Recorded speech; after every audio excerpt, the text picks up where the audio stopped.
Sveiki, tai prisistatysiu. Mano vardas Lina Brumaitytė Šmaižė. Esu trenerė, esu kineziterapeutė, na ir šiek tiek patys laisvalaikiu bėgioju. Na, tas šiek tiek truputį toks simboliškas, šiek tiek daugiau. Taisyklinga laikysena aš susidomėjau dėl to, kas pačiai nutiko. Nes kadangi bėgioju daug, aš esu gavusi labai rimtą traumą. Ir jokie kineziterapiniai metodai man neveikia. Tada tiesiog pakliuvau į vieną labai rimtą seminarą, kur atsivėrė akis ir tiesiog supratau, kur aš turiu ieškoti laikysenos, nes visada įsivaizdavau, kad mano laikysena yra gera. Tai va, ir taikant šitus būdus, apie ką mes šiandien šnekėsim, šiandien aš bėgu visiškai be skausmo ir po to prabėgus esu jau 100 maratonų ir man tai padeda. Aš labai nuoširdžiai tikiu, kad tai gali padėti ir kitiems, todėl aš labai noriu apie tai kalbėti.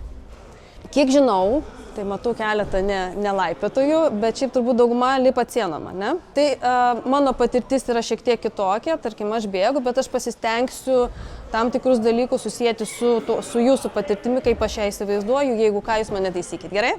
Tema ganėtinai galėtų būti komplikuota, bet aš labai pasistengiau, kad jinai būtų kuo paprastesnė ir suprantama visiems. Taigi šiandien kalbėsim apie tai, kas yra taisyklinga laikysena ir kodėl pas daugumą ji yra kitokia negu tai, kas yra standartas ir įsivaizduojam, kad tai yra taisyklinga laikysena. Kas yra laikysenos grandinė, išsiaiškinsim. Kur yra stabilus mobilus segmentai mūsų kūne, kas yra funkcinė dėžė ir kuo jinai susijusi su kvėpavimu, toliau stabilumas ir mobilumas judesyje. Ir toliau praktiškai bandysim analizuoti laikysenas vieni kitų, pačius patys savo ir matysim, kaip laikysenos tam tikri segmentai keičia patį judesį ir kaip tai yra susiję. Ir praktikoje pasibandysim keletą pratimų, kaip tą laikyseną tvarkyti, kaip kažkokias savo problemas spręsti. Jeigu turit kažkokių įsivaizdavimų savo skausmų, traumų ir taip toliau, mes galėsim tai visą praktikoje pasiaiškinti ir asmeniškai kiekvienam galbūt sugebėsiu ir atsakyti. Taigi, kas yra taisyklinga laikysena? Tai yra fiziologinė kūno padėtis, kai kaulai ir sąnariai yra savo vietose, o raumenys tam tikro atitinkamo ilgio, kokie jie turėtų būti. Ir tokia raumenų pusiausvyra leidžia kūnui judėti efektyviai ir be įtampos, tačiau daugumos mūsų laikysena keičiasi. Keičiasi dėl to, kad mes labai daug sėdim. Keičiasi dėl to, kad mes turim tam tikrus įpročius, nes pavyzdžiui, sėdėti prieš televizorių, kažkur kojas pasisukus ir labai ilgą laiką ant vieno šono. Tam tikras veiklas darant, ar ne, tarkim, bėgikai turi labai išreikštą pasvirimą į priekį dėl to, kad labai daug kojas meta atgal. Ir kiekviena sporto šaka, jinai turi tam tikrų adaptacijų, kurios keičia mūsų fiziologinę laikyseną. Ir organizmas sugeba prie to prisitaikyti. Jisai vykdo kompensacijas, čia man taip patogiau, čia taip trumpiau, čia taip geriau ir kaip ir tam tikrą laiką dažnai būna gerai.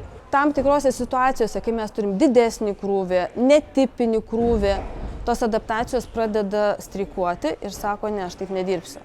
Ir tada mes turim traumas. Tai kaip ir minėjau, jau truputėlį ir užbėgau įvykiams už akių, kalbėdama apie tai, kad sportuojantiems ta taisyklinga laikysena yra svarbi, vien dėl to, kad įvykusios adaptacijos ne visada tą judesį padaro taisyklingą ir saugų mums. Kad būtų judesys efektyvesnis, vis tik tai kiekvienas segmentas turi turėti savo vietą. Tam reikalinga jėga, tam reikalingas mobilumas ir tam reikalingas stabilumas. Tačiau mes turim suprasti, kad laikysena tai nėra tik tais ta tokia savybė atsistok tiesiai. Ne? Dažnai atsistok tiesiai mums išgadina laikyseną. Laikysena tai yra dinaminė kūno atramos grandinė. Tai yra tai, kaip mes judam ir kaip mes naudojam tuos segmentus savo praktiniai veikloje, ne tik tais, kad aš atsistoju ir jau čia visai gražu, ar ne? Tai yra neutrali fiziologinė padėtis, kai, kaip minėjau, sąnariai savo vietai, raumenys subalansuoti ir judesio kokybė tampa teisingesnė. Taigi, kas turi būti kūne stabilu, kas mobilu. Tai dabar mes galim taip ir trupučiuką aš jūs bandysiu įtraukti, kad nekalbėčiau viena. Pėda. Reiškia, jau aš atsistosiu kaip šitas, kaip modelis, pėda. Stabilu. Mes ant jo stovim. Toliau, kylam į viršų, turim čiurną. Čiurna turi būti mobili. Sutinkat? Nes mes ją judinsim. Tam tikrose situacijose judinsim. Taip? Toliau kelias.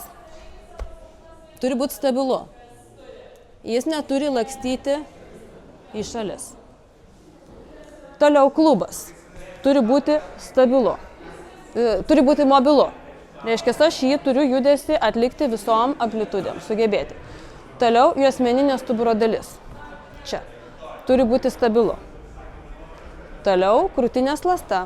Čia turi būti mobilu. Toliau mentė ir pečių juosta. Čia. Čia turi būti stabilu. Peties sąnarys turi būti mobilu. Ir toliau kaklas turi lakstyti į visas pusės. Tai va, ties tuo galim truputėlį sustoti.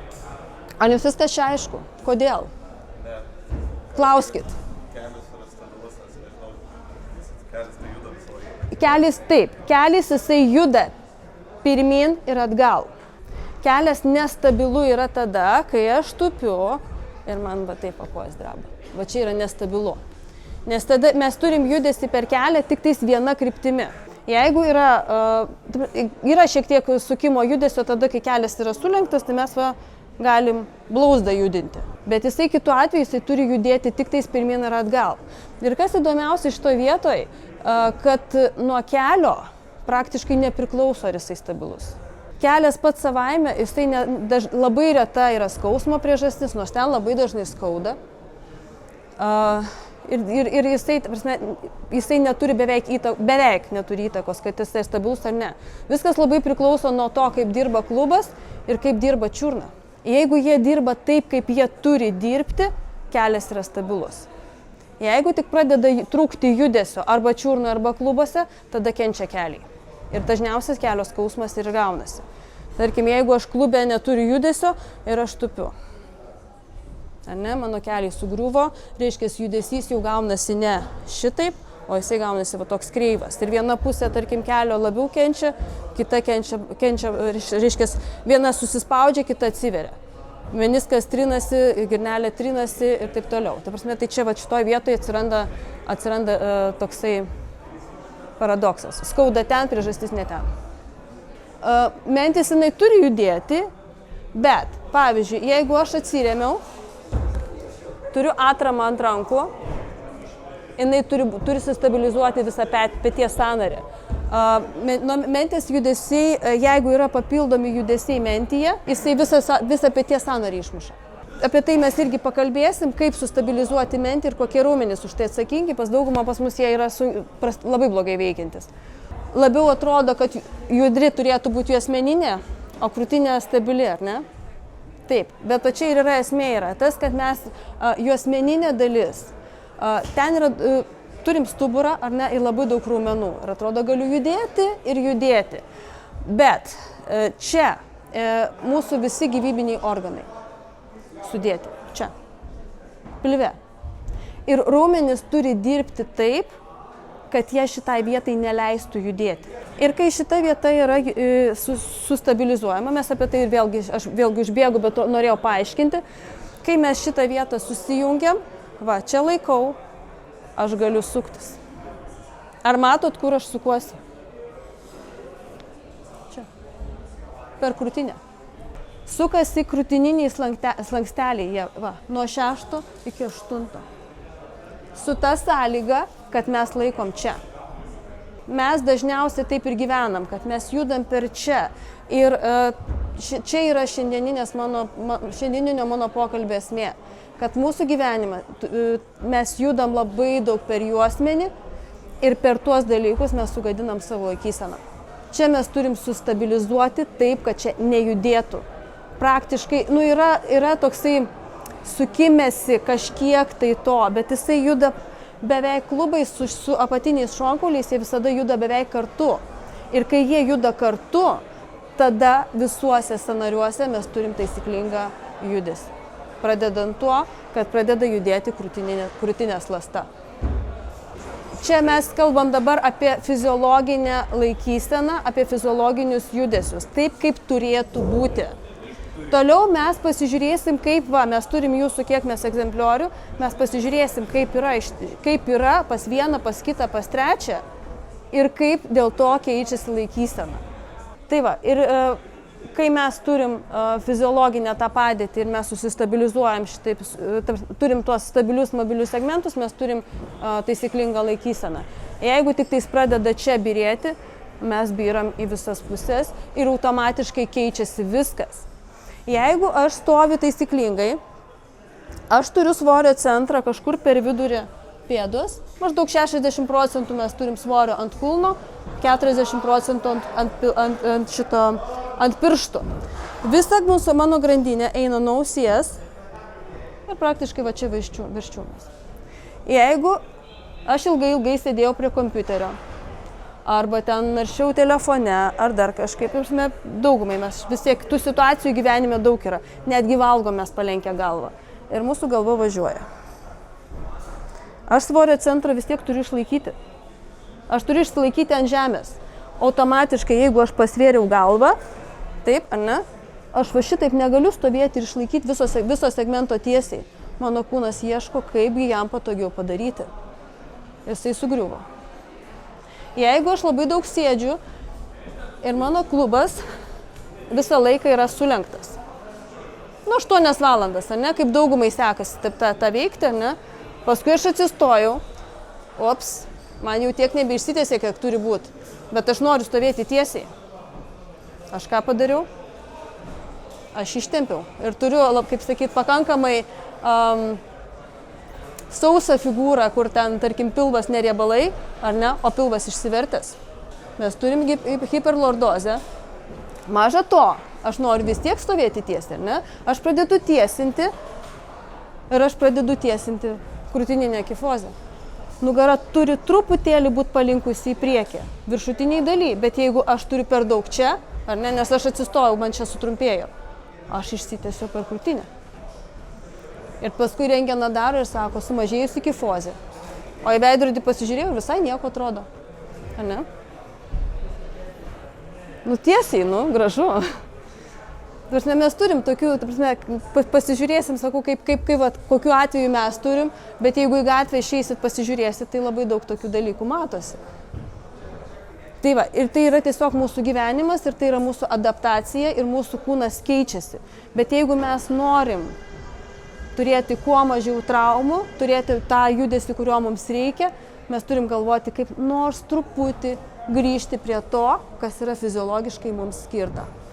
Tai yra tikslas mums vis tiek galvoti sąmoningai apie tai, kaip mes sėdim, kaip mes stovim, kaip mes kažkaip judam. Kelias tik per tai.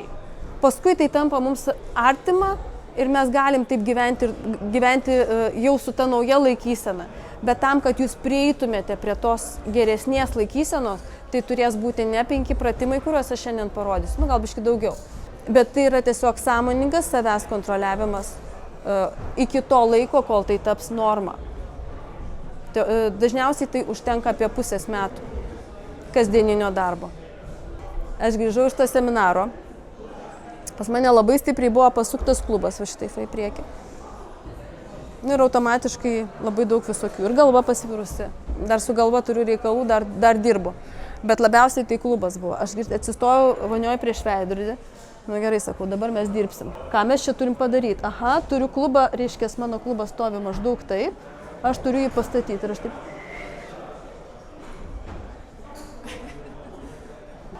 Bet aš patvarkiau. Tai buvo, man pasisekė, man buvo lengviau vien dėl to, kad aš dirbu stovimą darbą ir aš daug daugiau galiu save kontroliuoti.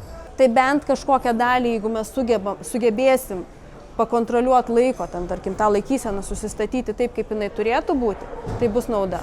Jeigu jūs atsistosit ir save kontroliuosit, jums bus nauda. Bet tai yra tiesiog sąmoningas savęs kontroliavimas nuolatos.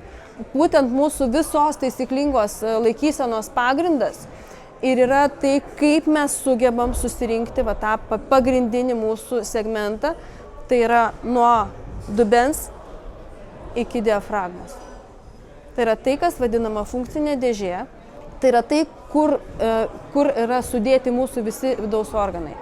Tai yra labai svarbu ne tik tais taip, kad mes gražiai atrodytumėm, bet tai yra svarbu dėl to, kad jeigu čia yra dėžutė ir čia sudėti organai, ar ne, tai niekas jų šaukštais nesukabino, taip ir nesumetė. Jie turi tam tikrą tvarką. Kiekvienas turi tam tikrą, raištį. Jis pririštas ten, žarnos pririštos ten ir taip toliau. Viskas pas mus čia suraiščiota yra. Tai įsivaizduokit, jeigu mes turim tokią dėžutę, kuri, turi būti vienaip, o mes ją paskui paėmėm ir va taip suspaudėm. Kas atsitiko? Tai keičiasi ne tik tai vizualiai, tai keičiasi vidaus organų darbas visas. Kažkur mes slėgį sudarėm ne tokį, koks jis tai turi būti. Paskui prasidėjo kepenų, ten kažkoks tai skausmas, ten žarnynas blogai veikia, ten skrandis, ten refliuksas ir taip toliau ir taip toliau. Tai ta prasme, čia jau kita visa istorija. Bet tai yra susiję.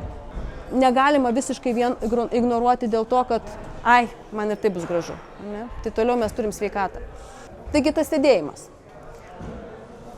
Siūlysiu dabar, kas ant sėdmaišių, atsisėskit arba ant kraštelio, kad turėtumėte tvirtą pagrindą. Va šitą dalį, tai yra viršutinius segmentus, kojas kol kas mums yra ne toj padėti, bet tiesiog tvirtai turite atsiremti. Dabar mes pakaušį, nes stuburas mūsų prasideda kryžkauliu ir baigėsi galva. Jisai neslanksteliais pasibaigia, jisai pasibaigia galva. Tai dabar pakaušį, nes nuo stuburo eina šita dalis, patempkim į lubas. Dabar pagrokit savo per šonkaulius. Ar jaučiat, kur šonkauliai pasibaigia? Susiraskit tą vietą. Radot? O dabar susirieskit tiek, kad pajaustumėt, kad jie dingo. Taip. O dabar galvą grąžinam į vietą. Tempėt atgal. Patempt atgal į viršų. Trupučiuką. Gerai, aš ant vieno bandysiu parodyti, ko aš noriu. Taip, nuleidom šonkaulius, o dabar galvą grąžinam į vietą. Taip, tempiam. Va. Maždaug taip. Ir dabar kojomis pastumėm grindis. Papasakokit, ką jaučiat. Įsitempęs. Visas čia, viskas įsitempia. Kas toliau? Ką jaučiat pečiuose? Pečiuose tai laisvumas, nežinau. Būtent, kai mes atsisėdam taisyklingai ir susirenkam, nes dabar jūs susirinkot, jaučiat, kad visas, nuo čia tokia įtampa atsirado. Kai mes susirinkam visą korpusą, iš mūsų sėdėk tiesiai, nes jisai sėdi tiesiai. Ne? O šiaip kaip dažniausiai mes, krūtiniai prieki, pečius atgal ir visi pečiai įsitempia, teisingai? O dabar jis sakė, atsipalaidavo. Tai būtent visas mūsų sėdėk tiesiai ir yra šitoj vietoj. Tai yra mūsų korpusas. O tada nuo pečių visos įtampos nueina. Sprando skausmai, pečiai užkilę ir taip toliau. Visą mes save laikom čia. Lygiai tas pats atsistojus. Pakilnosim. Dabar truputį sulenkiam kelius. Šiek tiek pasukam dubenį į save. Taip. Ir vėl pakaušį patempkite į viršų. Nereikia pritūpti, tik Ir dabar tarsi norėtumėt stumtis į viršų. Bet ne. Galva aukštyn. Irgi jaučiasi, ne? Viskas čia susirinko, pečiai atpalaiduoti, ne? Ir anteną į pakaušį. Paskui mes ties keliai sugrįšim, nes daug ką matau sulenkti, jie nesvarbu. Bet čia jaučiat, kaip visą ašį mes turim čia. Gerai, paskui praktikoje dar kartą bandysim. Tai dabar aš tik norėjau, kad jūs plius minus suprastumėt, apie ką aš dabar kalbėsiu. Nes tai, ką mes ir sujungiam dabar, tai buvo funkcinė dėžė. Funkcinė dėžė, tai yra viršuje mes turim diafragmą, tada čia turim visus pilvo raumenis, tai yra tiesusis pilvo raumo, 2 sluoksniai įstrižinių, čia mes turim skersinį raumenį. Nugaroj turim kvadratinį ir tos smulkiuosius ant stuburo vadinami multifidiniai. Čia jums nereikia atsiminti, tiesiog supraskit, kad tai yra viskas, kas yra aplinkui, visi sluoksniai. Ir toliau apačia yra dubens dugnas. Gerai, įsivaizduojat, neįdėjau tokios nepagalvojau, kad reikėtų. Įsivaizduojat, kaip atrodo dubens kaulas. Maždaug įsivaizduojat, ar ne? Turim tokias ausytės iš kraštų, ar ne? Per vidurį turim ertmę. Ir pas moteris didesnė, pas vyrus šiek tiek mažesnė, fiziologiškai taip yra. Bet esmė tame, kad, jinai, tarkim. Tai įsivaizduokit, čia yra sudėtos žarnos. Tai kas bus su jom per tokią skylę? Nusėt, kad išbirės. Ane? Tai va, tai ir mes tam, kad jie neišbirėtų, mes turim raumenų sluoksnį, kuris dengia šitą visą ertmę. Ir jinai uždaro mūsų funkcinę dėžę. Tai turim viršui diafragmą, tai yra pagrindinis kvėpavimo raumuo. Jis yra kaip dangtis tarp krūtinės ląstos, tai yra plaučių, ir apačioje, reiškia, vidaus organo, apie ką mes jau šnekėjom. Tai va šita visa dėžė, tai yra mūsų visos laikysenos, visų mūsų judesių pagrindas. Jeigu mes su šita dėžė susitvarkom, praktiškai pusę darbo, didesnę pusę darbo mes padarėm. Ir pagrindinis dalykas, kas mums ją laiko taip, kaip turi būti, kas turėtų laikyti, tai yra kvėpavimas. Turiu kamuoliuką. Įsivaizduokit, kad čia yra mūsų ta funkcinė dėžė. Jūs būsit dubens dugnas, aš būsiu diafragma. Diafragma, kai įkvėpimo metu leidžiasi žemyn ir spaudžia funkcinę dėžę. Kas atsitiko dubens dugnui? Sunku. Taip, dubens dugnas reaguoja į tai, kaip diafragma leidžiasi žemyn ir sudaro pilvės slėgį. Dabar galit pačiupinėti, kas atsitiko pilvai. Čia yra pilvas. Pačiupinėkit. Laikykit. Dabar pačiupinėkit. Taip. O dabar. Va. Lygiai tas pats pas mus vyksta. Jeigu pas mus stovi, reiškia, tai yra taisyklingas kvėpavimas, mūsų visa funkcinė dėžutė taip ir reaguoja, kaip mes ką tik tai sužaidėm su kamuoliuku. Diafragma spaudžia, susidaro viduje slėgis, kuris vadinasi intraabdominalinis slėgis. Ir jisai, reiškia, jo tą padidėjimą reaguoja visi aplinkiniai raumenys. Tas, ką suminėjau čia, ir čia yra ir dubens dugnas. Taigi, sakysim dabar klausimas, visi kvėpuojam, o kodėl pas mus taip nėra, kaip turi būti? Kilo toks klausimas. O klausimas, reiškia, dabar vėl, pabūsit dubens dugnas.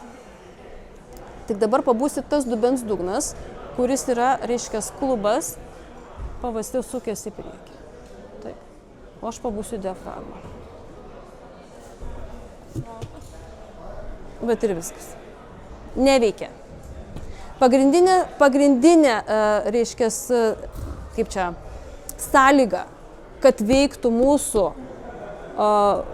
funkcinė dėžė, reaguotų viskas, tai yra diafragma ir dubens dugnas turi stovėti lygiagrečiai vienas su kitu. Dabar visi pasičiupinėjom kaulus. Dabar turim priekyje klubo kaulą. Taip. Ir turim gale klubo kaulą. Susiraskit. Radot? Ir dabar pasižiūrėkit, jeigu brauksit nuo galinio klubo kaulo į priekį, ką turim? Va, dabar pačiupinėsiu aš biškį. Taip. Turim galinį klubakaulį. Ir čia turim priekinį klubakaulį. Tai reiškia, kad dubens dugnas, reiškia, jisai yra pasviręs. Tai jeigu ir jinai kvėpuoja, tarkim, darykim prielaidą, kad jinai kvėpuoja diafragmą, mes paskui aiškinsimės, kaip tai atrodo ir kaip tai vyksta. Dubens dugnas nebeturi galimybės priešintis. Reiškia, kad čia neveikia. Mes galim treniruoti iki pažaliavimo. Neveikia.